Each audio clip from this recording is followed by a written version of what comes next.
Welcome back friends. Welcome to invest एजी। एक बार फिर से आप सबका बहुत बहुत स्वागत है।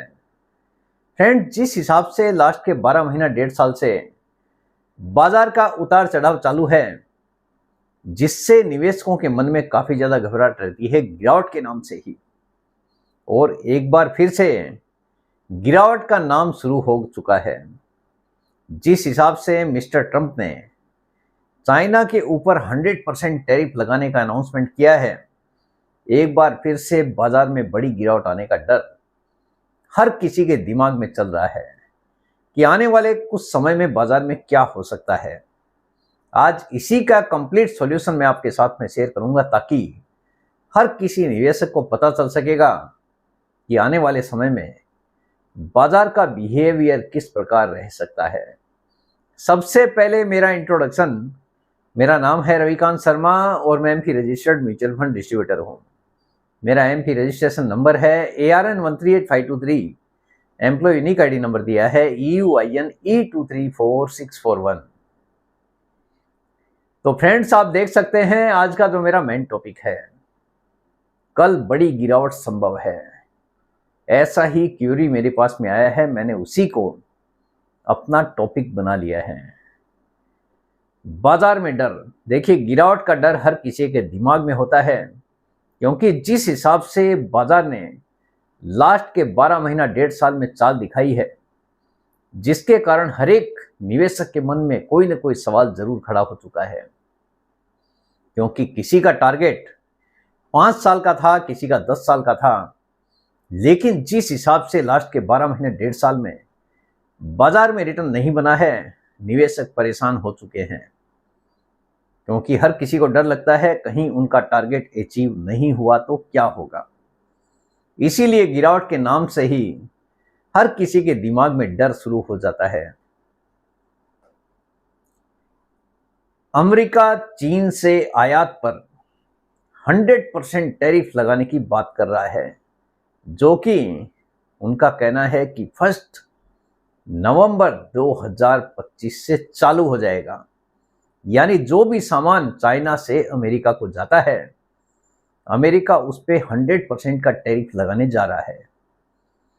अभी आने वाले कुछ समय में अगर ये चेंजेस नहीं हुआ तो हम ये टैरिफ इम्प्लीमेंट होता हुआ देख सकते हैं, जिसके कारण ना सिर्फ चाइना को बल्कि पूरे विश्व को इसका नुकसान उठाना पड़ सकता है। अमेरिका को भी खास तौर पर इसका बड़ा नुकसान होना तय है, क्योंकि बहुत सारे ऐसे प्रोडक्ट हैं जो कि बिना चाइना के अमेरिका की भी हालत खराब हो सकती है। इस तरह की घोषणा से वैश्विक बाजारों में भारी अस्थिरता दिख रही है। यानी शुक्रवार के दिन बाजार में बड़ी गिरावट देखने को मिली है विश्व के सभी बाजारों में, क्योंकि जब से ये घोषणा हुई है हर किसी की धड़कनें बढ़ चुकी है, जिसके कारण बाजारों में गिरावट भी देखने को मिली है। गिरावट के नाम से ही अपने आप धड़कनें बढ़ना तय है। स्टॉक मार्केट में बड़े स्तर पर बिकवाली हुई है, चाहे वो यूएसए का बाजार हो या विश्व का कोई भी बाजार जो कि उस समय चल रहा था। क्यों बड़ी गिरावट संभव है, बाजार में डर की क्या वजह है, एक एक चीज मैं आपको बताने वाला हूं, जिससे आपको पता चल सकेगा कि आने वाले समय में क्या क्या हो सकता है।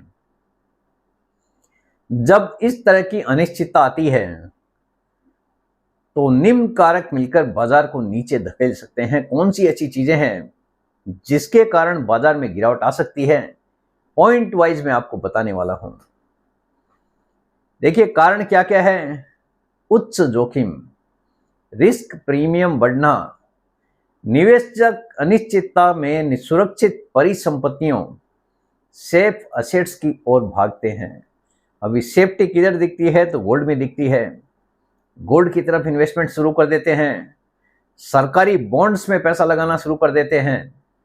इस दौरान इक्विटी मार्केट में पैसा कम रहता है, क्योंकि जो पैसा उन्होंने इक्विटी बाजार में निवेश करने के बारे में सोचा था, वो पैसा सरकारी बॉन्ड्स या फिर गोल्ड में इन्वेस्टमेंट कर देते हैं, जिसके कारण इक्विटी मार्केट में गिरावट संभव है।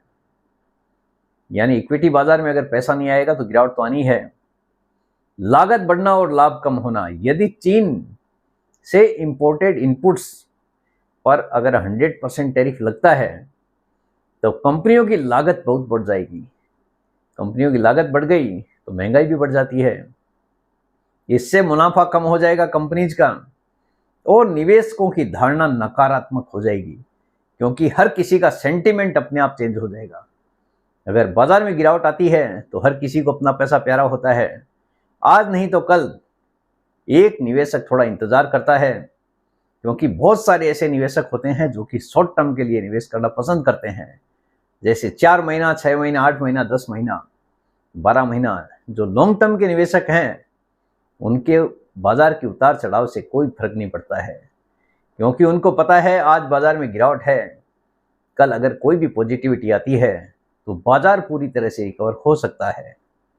इसी कारण से वो बाजार को ट्रैक करना पसंद नहीं करते हैं। चेन डिस्ट्रप्शन, सप्लाई चेन व्यवधान। विश्व की इन्वेंट्री और सप्लाई चेन बहुत आपस में जुड़ी हुई है। आज सारे के सारे देश कोई न कोई प्रोडक्ट कहीं न कहीं से इंपोर्ट करते हैं और किसी दूसरे देश को एक्सपोर्ट करते हैं। यानी कहीं न कहीं सारा विश्व चाइना के साथ में, अमेरिका के साथ में जुड़ा हुआ है। हमारा देश भी उनमें से एक है। कई प्रोडक्ट ऐसे हैं जो कि हम चाइना से लेते हैं, कई प्रोडक्ट ऐसे हैं जो हम अमेरिका से लेते हैं। अगर दोनों ही देश में कुछ भी उठापटक होती है तो उसका सीधा सीधा प्रभाव हमारे देश पर भी पड़ना तय है। चीन एक बड़ा मैन्युफैक्चरिंग हब है। टैरिफ और एक्सपोर्ट कंट्रोल चीन की सप्लाई को प्रभावित करेंगे। अगर टैरिफ लगता है तो उनकी सप्लाई का प्रभावित होना स्वाभाविक है, जिससे कंपनियों को इनपुट्स कम मिलेंगे और महंगे मिलेंगे, जिसके कारण महंगाई बढ़ जाएगी। यानी उनको अगर कुछ भी सामान महंगा मिलता है तो विश्व को बाजारों में वो जो सप्लाई होने वाली है वो भी महंगी रेट पे ही होना तय है।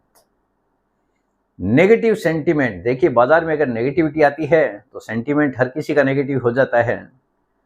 एक दो बड़ी खबरों के बाद में पैनिक सेलिंग हो सकती है, क्योंकि निवेशक को प्यारा होता है अपना पैसा।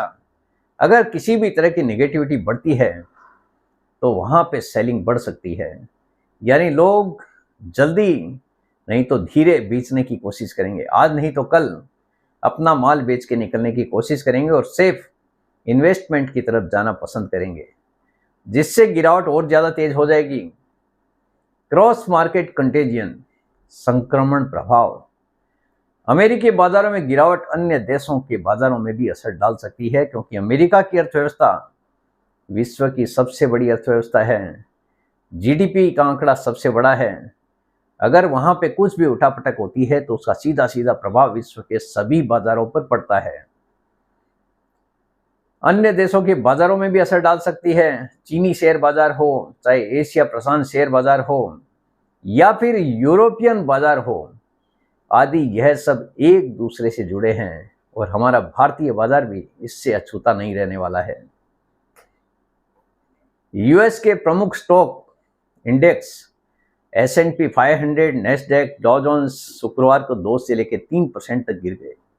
यानी खाली इसी खबर के कारण कि 100% चाइना के ऊपर टैरिफ लगाने जा रहा है यूएसए, इसी खबर के कारण 2 से 3% तक यूएसए के इंडेक्स टूट गए। आप सोचिए अगर ये इम्प्लीमेंट हो जाएगा तो क्या हो सकता है।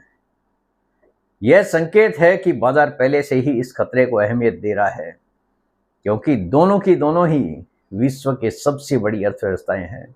नंबर 1 पे अमेरिका है तो नंबर 2 पे चाइना है। अगर इनमें किसी भी तरह का ट्रेड वॉर होता है तो पूरे विश्व के लिए खतरा है। यदि 100% टैरिफ लागू हो जाए तो क्या होगा।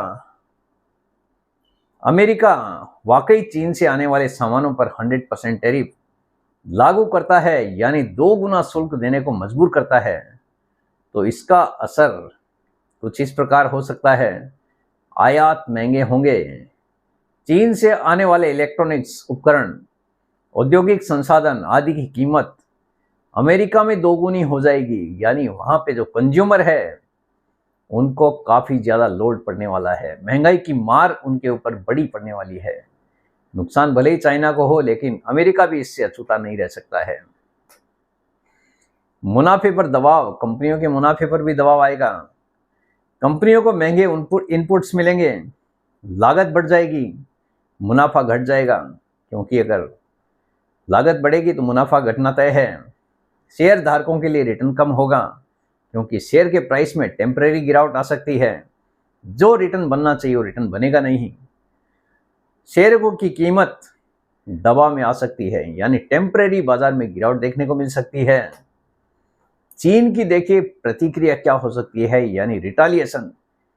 ऐसा का ऐसा सेम काम जो टैरिफ चाइना के ऊपर अमेरिका ने लगाया है, चाइना भी सेम उसी प्रकार से रिटालिएट करने का दम रखता है।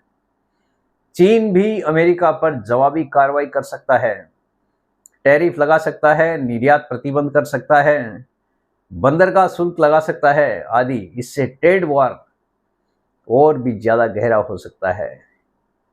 महंगाई पर दबाव हो सकता है। अमेरिका में कच्चे माल और उपकरणों की कीमत बढ़ने लगेंगी।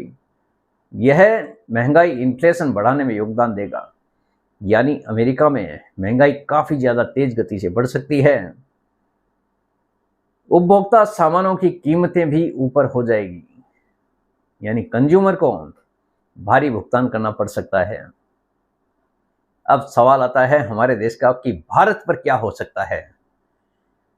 देखिए, सबसे बड़ी चीज है कि हम बहुत सारे सामान है चाइना से भी इंपोर्ट करते हैं और अमेरिका से भी, और कुछ सामान ऐसे हैं जो चाइना इलेक्ट्रॉनिक्स गुड्स अमेरिका को भेजता है। वहां से वो सामान तैयार होकर उन्हीं गुड्स की कृपा से अमेरिका वो सामान हमारे देश को भेजता है। अगर ये कंडीशन में इन पे टैरिफ लगता है तो इंडिया के ऊपर भी उसका सीधा सीधा प्रभाव पड़ता है, क्योंकि वो सारे के सारे गुड्स महंगे हो जाएंगे। और अमेरिका से हम अगर कुछ भी इंपोर्ट करते हैं तो उसका प्रभाव हमारे देश के ऊपर भी पड़ना तय है। भारत की निर्यात एक्सपोर्ट संभावनाएं खुल सकती है, ये एक पॉजिटिव है। यदि चीन की आपूर्ति कम होगी तो भारत को अवसर मिल सकता है। वैश्विक जोखिम बढ़ने से विदेशी निवेश एफआईआई भारत से निकल सकते हैं, जो कि लगातार निकल भी रहे हैं, जिससे भारतीय शेयर बाजार पर दबाव आगे आने वाले समय में भी बढ़ सकता है। अब सवाल आता है कि इसका निष्कर्ष क्या होगा। हाँ, कल बाजार में बड़ी गिरावट आ सकती है, खासकर यदि उस खबर को 100% टैरिफ लागू करने का पक्का संकेत माना जाए। कोई जरूरी नहीं है, क्योंकि मिस्टर ट्रंप पहले भी ऐसा काम कर चुके हैं। आगे भी हो सकता है कि इंप्लीमेंट करने से पहले ही इसको कैंसिल कर दिया जाए या फिर एक्सटेंशन दे दिया जाए कि 2 महीने बाद चालू करेंगे, 4 महीने बाद चालू करेंगे। कोई जरूरी नहीं है। अगर ऐसा कुछ होता है तो बाजार में गिरावट ना भी आए, लेकिन यह जरूरी नहीं कि गिरावट स्थायी हो। कभी भी गिरावट स्थायी नहीं होती है। यदि सरकार, केंद्रीय बैंक हस्तक्षेप करें या यदि अमेरिका चीन के बीच बातचीत हो जाए तो रिकवरी भी आ सकती है। यानी बाजार सब कुछ देखेगा, उसके बाद ही क्या रिएक्शन देना है उस पर डिपेंड करेगा। अगर कहीं बातचीत हो जाती है, ये सॉर्ट आउट हो जाता है, तो बाजार में गिरावट की बजाय तेजी भी देखने को मिल सकती है। निवेशकों को क्या करना चाहिए? निवेशकों को क्या सतर्क रहने की जरूरत है? देखिए, सबसे बड़ी चीज है डाइवर्सिफिकेशन। अगर आप कुछ भी निवेश करते हैं तो डाइवर्सिफाइड पोर्टफोलियो आपके लिए जरूरी है, क्योंकि बाजार का स्वभाव ही ऐसा है, कभी बाजार ऊपर जाता है तो कभी नीचे आता है। अगर आपका डाइवर्सिफाइड पोर्टफोलियो है तो आपको बार बार देखने की जरूरत नहीं पड़ेगी। कैश रिजर्व रखिए ताकि बाजार की गिरावट में आप निवेश करके उसका फायदा उठा सकें। सिस्टमेटिक ढंग से आपको निवेश करने की जरूरत है अगर बाजार गिरता है तो। यह केवल एक संभावित सिस्टमिक झटका है और ऐसे झटके इतिहास में आते रहे हैं। बाद में इसका सुधार भी हुआ है, इसलिए आपको चिंता करने की जरूरत नहीं है। अगर आप लंबे समय के निवेशक हैं तो आपको बाजार के साथ में चिपके रहना है। जो भी निवेश करना है लंबे समय के लिए ही निवेश करना है, लेकिन दिमाग में रखना है कि पैसा वही लगाना है जिस पैसे को निवेश करने से आपका पेशेंस ना डगमगाए, क्योंकि बाजार में किसी भी प्रकार का कोई भी गारंटीड रिटर्न होता नहीं है। ये सारी चीजें आपको निवेश करने से पहले ही पता होनी चाहिए कि बाजार में जोखिम क्या है और बाजार में रिटर्न किस प्रकार बन सकता है। यहाँ पे जोखिम वाला पैसा है, आप ये कह सकते हैं। जितने जोखिम है रिटर्न भी उसी के हिसाब से है, high risk and high return. जोखिम वाला पैसा आप इसको कह सकते हैं। तो फ्रेंड्स, उम्मीद करता हूं आपको आज का वीडियो पसंद आ गया होगा। वीडियो अगर पसंद आ गया, वीडियो को लाइक करना, शेयर करना बिल्कुल मत भूलिए। बेल आइकन पे जरूर क्लिक करके रखिए, चैनल को जरूर सब्सक्राइब कीजिए। जितने ज़्यादा लोगों के साथ में हो सके शेयर कीजिए ताकि हर किसी को इसका बेनिफिट मिल सके। Thank you very much friends, thanks for watching this video.